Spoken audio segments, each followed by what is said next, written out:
بصوا دي كده لما هي استوت تمام، وبالهاند بلندر بقى هتقولي يا هدى جبتي هاند بلندر؟ هقول لكم لا طبعا، انا حطيته في الخلاط خلطته خلطته وبعد كده حطيته في الحله عادي. انا ما عنديش هاند بلندر. اللي عنده هاند بلندر عادي في الحله كده، بس تكون الفوله ذات نفسها بقت ناعمه جدا تمام، وبعد كده بالهاند بلندر كده واضربيه هيبقى زي القشطه.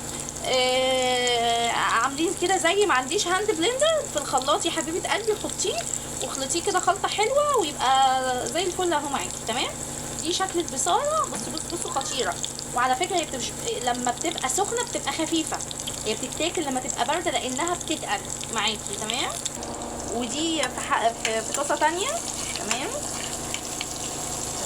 تحطي ثوم فريش كده مدقوق كده تمام، ولما يبقى احمر كده زي ما انت شايفاه تطشيه بقى على البصاره. هي دي طشه البصاره تمام، ثوم وسمن بس تمام. ولما تحمر كده تحطيه على البصاره، طشي بقى يا ست الكل ولا يهمك. بسم الله.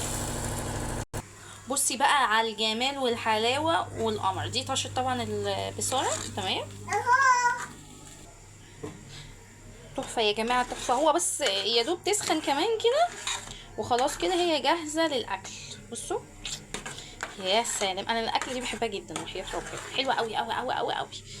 مش مشكلتي اللي في البيت بيحبوها ولا لا، بس اهم حاجه انا بحبها تمام. ثواني بس ادوقها، بس لو عايزه سيكه ملح سيكه اي حاجه. ثواني بسم الله. تحفه تمام كده تمام، طعمها حلو قوي قوي قوي قوي قوي. بصوا لازم تسيبوها تبرد عشان هي بتتقل لما بتبرد. لما بتبقى سخنه بتبقى خفيفه على فكره، مهما انت قللتي الميه مش عارفه ايه، هي بتبقى خفيفه لما بتبقى سخنه. سيبيها تبرد وبألف هنا وشفا. وما تنسوش تشترك للقناه عشان يوصل لكم كل جديد، وصلوا على النبي عليه الصلاه والسلام. يلا سلام عليكم.